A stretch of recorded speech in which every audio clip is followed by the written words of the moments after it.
Hello everyone, it's Becca from Becca Books and Bujo, and today we are chatting through all of the books I read in October.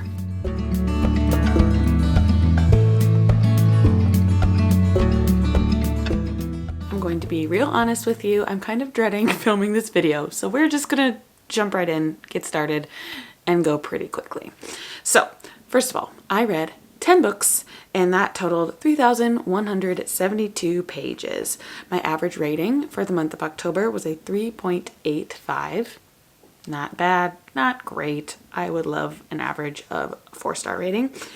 As far as the ratings breakdown though, we have 2 5 stars, 1 4.5 star, 3 4 stars, 1 3.5 star, 2 3 stars, and 1 2.5 star. I do also just want to note that I have 1 DNF in here. I won't talk about it, but I did DNF Bookshops and Bone Dust by Travis Baldree. It just wasn't for me. I loved Legends and Lattes for what it was, but I didn't need more to the series.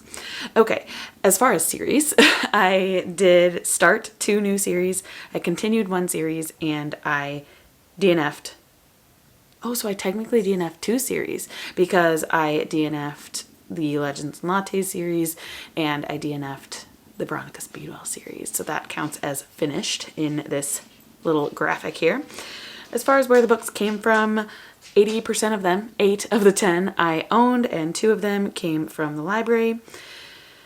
The genre breakdown, 5 of them were contemporary. It was a very contemporary heavy month. 1 of them was historical, 1 magical realism, 1 mystery, 1 romance, and 1 romantasy. And lastly, in the bottom right, we have the format. 7 of them I listened to on audio, 1 was a physical book, and 2 were a mixture. And the mixture were actually different. So 1 of them was both physical and ebook. I went back and forth between the 2, and 1 was physical and audiobook. Went back and forth between those 2. So those are the stats. I love stats and numbers, and I always like to start with that. Okay, next up we will talk about the books, obviously. I don't know how we're gonna do it. I'm just gonna go with why is this decision like paralyzing me right now? Let's go with let's just go lowest to highest. Let's see if I can remember all of these ratings. But my lowest rated book of the month was Blue Sisters by Coco Mellers. I did not enjoy this book. I didn't like the literariness of it, but I also didn't like the content. There was a lot of alcohol and substance abuse, there was lying, there was cheating, there was stealing, and I just didn't want to read about that. The one redeeming factor of this book though is that there are these 4 sisters and they know that they always have each other's back. It's like a built-in relationship because they are siblings, and I did love that message. But all the other stuff just really brought it down for me. So I gave this one a 2.5 star, and I don't think I will be trying any more Coco Mellers. I know that people liked her Frankenstein book. I can't remember what it's called, but I don't think this author is for me. And I also think I'm leaning a little bit out of the literary realm when it comes to that genre. So that was a 2.5 star. Then I think I had some 3-star books.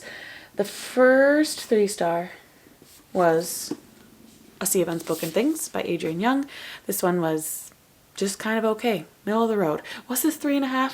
I don't know. Does the rating really matter? Probably not in the grand scheme of things. This is about a young woman named James. She is returning to her hometown to figure out what happened to her twin brother. He was killed in kind of a freak accident, but she doesn't seem to think that it was an accident. So she is investigating, doing her own little figuring out of what happened to her brother. I didn't think the mystery was that intriguing, but what I did like was the writing. I feel like Adrienne Young has beautiful writing, and I don't know. I wasn't super excited by the storyline. I felt like the mystery wasn't all that enthralling, and so it was just kind of middle of the road. At the beginning I felt like it was going somewhere, but then toward the end it just kind of dragged on and I didn't love it. But I do love Adrienne Young, and I think I would love to try other books by her. I read The Unmaking of June Farrow and really loved that, and I'm interested to try others by her. The next book I gave 3 stars was A Treacherous Curse by Deanna Raybourn. This is the 3rd in the Veronica Speedball series, and after reading this book, I decided I did not want to read this series anymore. While I do love the banter between Veronica and Stoker, I felt like the mysteries were a little bit lackluster. They weren't keeping me excited to read the book, and I also just couldn't get into the historical elements either. So I don't know. I gave this one 3 stars. It wasn't my favorite. Kind of forgettable, and I do not want to continue on with the series. Although I did hear that the 4th book, the next one that I would need to read, is when Veronica and Stoker finally get together, but I'm not interested enough to continue. So that was A Treacherous Curse. Then I think we have a 3.5 star. Yeah. No. Yes. No. Yes. Yes. 3.5 star. This is We Could Be Rats by Emily Austen. This is about a young woman named Sigrid who is wanting to end her life, and she, for the first half of this book, is attempting to write her suicide letter. She tells us a lot about her life in these letters and is trying to make this letter perfect for the people who could possibly read it. And it's kind of heartbreaking because we are in her mind as she is fully unpacking why she wants to do this to herself, why she makes this decision and has come to this decision to end her life. Then in the second half, we're following Sigrid's sister after what happened with Sigrid. Her name is Margit. I can't remember how they pronounce it. But yeah, suicide obviously takes a toll on the people that it affects. And it was supposed to be, I think, this really deep, heartfelt novel. Makes you think about suicide and what it can do to the individuals that are affected by it, but I felt a little bit disconnected to the characters because of the letter writing aspect. I usually love epistolary novels. However, when we're dealing with such deep topics, I feel like it disconnects you from the deep feelings that you're supposed to be having for these characters. So I don't know if that makes sense, but like I love epistolary novels during World War II for some reason. While that is deep, you know that there's going to be an end in sight, I guess, for that. Like I'm thinking of Guernsey Literary and Potato Peel Pie Society. I'm thinking of the Chilbury Ladies Choir. What other epistolary novels do I know? I don't know, some middle grade ones that are written in letters. I feel like when the topics are more lighthearted, that's what I love about epistolary novels. And when we're dealing with hard-hitting topics, it just doesn't quite work for me to connect to the characters. So We Could Be Rats, I gave 3.5 stars because it was definitely meaningful and made me think about what I would feel in this instance, but I didn't connect to the characters quite like I would have hoped. Then, let's see, we're going on to 4 stars already. So, oh no, I forgot one. Wait, no, that's a 4-star too. I really should plan these videos out a little bit better. Okay, my next book is The Bean Trees by Barbara Kingsolver. This follows a young woman who is also escaping her town. Well, none of these others were escaping their town. One was coming back to their town. Okay, Taylor is escaping her town, and she basically gets a child plopped on her lap while she is driving from Kentucky to Arizona, and she decides to take care of this little girl and be a mother to her.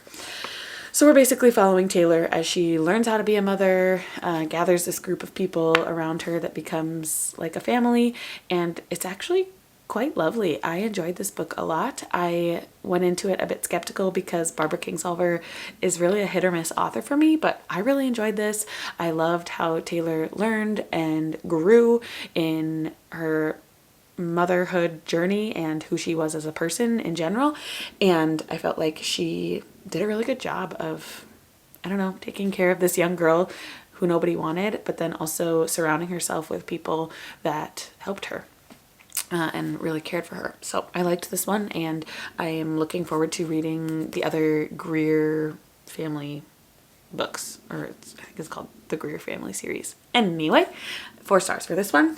Then another 4-star, we have Phantasma by Kaylee Smith. I feel like I have talked about this one ad nauseum because I read it in basically every single vlog in the month of October because it was my physical read and it was 500 pages. So it just took a long time. Physical books and reading is difficult for me in the stage of my life because I am a mom of 3 young kids and don't get much sleep. So when I read physically, I often fall asleep. Anyway, this one was good. We are following Ophelia. She enters into what is called Phantasma. It's this like haunted house game where if you win, you get a wish for anything. And the devil of Phantasma grants it for you. Anyway, she goes through the 9 levels of hell, and each level is a level of the game. Each level of hell is a level of the game, and she has a devil or phantom that helps her throughout the game. There's also a lot of steam in this one, which I don't mind. But yeah, be aware of that if you are wanting to read this one. But it was super fun. I feel like books with games in them always work for me, but this one was super fun, just with how each of the levels had a theme that we kind of already know about the 9 levels of hell and those sins that are associated with them. I felt like the author did a really good job with incorporating those into this modern day game kind of thing. Yeah, so I really enjoyed this one. It kept me excited to read it, even though I only read like 10 pages at a time. I still wanted to get back to it and read it when I could. So this one was good, and I look forward to Enchantra, which is the next book in the Wicked Games series. Then I have one last 4-star. That is Mad Honey by Jodi Picoult and Jennifer Finney Boylan. I talk about this a lot in my 5-star predictions video, or 5-star predictions wrap up that I did for Booklist Thursday with Lindsay from Lindsay's Little Library and Sarah from Sarah's Nightstand. So I'm not going to talk too much about this one, but I did give it 4 stars. Didn't quite make that 5-star prediction like I had hoped, just because courtroom dramas are not always for me. This is about a boy who is accused of murdering his girlfriend, and we follow the court case that happens after the fact. Yeah, that's all I'm going to say. If you want to hear more about my thoughts, you can check out that video linked up above. Then we have a 4.5 star, which is A Witch's Guide to Magical Innkeeping by Sangu Mandana. I loved this one. It was a great found family story. There was fun witchy elements and magic involved, but also just felt really real.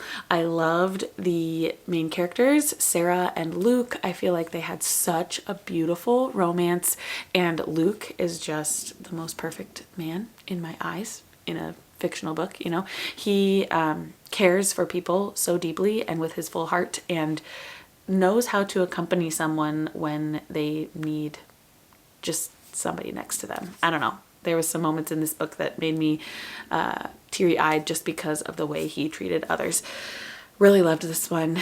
And I mean, the main goal of this book was for Sarah to get her magical powers back. She had lost her magic because she had revitalized her aunt who had died, resuscitated her aunt, I can't think of the word, but she brings her aunt back to life, and that completely diminishes, depletes all of her powers. Can you tell it's late and I don't have any vocabulary?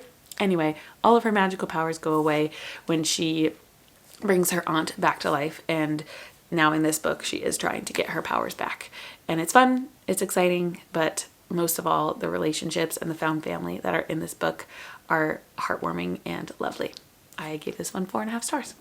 And the last 2 books were 5 stars, and were both in the 5-star prediction video. So again, reference that for more full thoughts. But they were James by Percival Everett and Frederick Bachman's My Friends.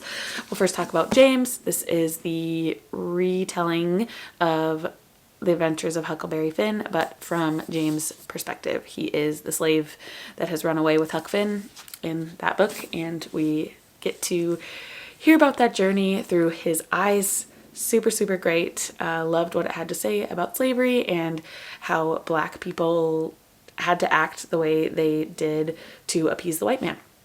Super good, amazing, loved it.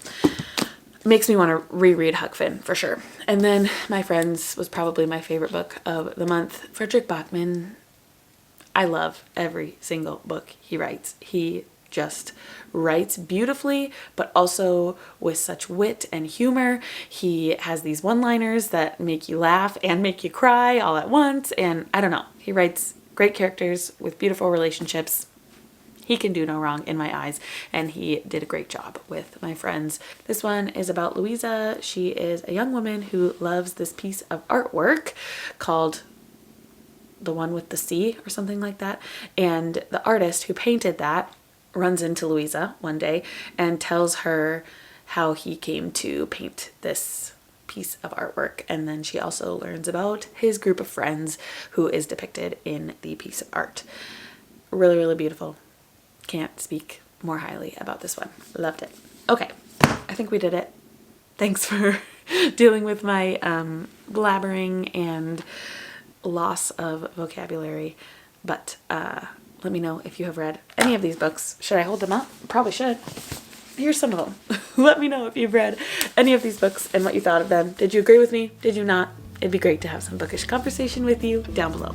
Thank you so much for watching, and I will see you in another video very soon. Bye.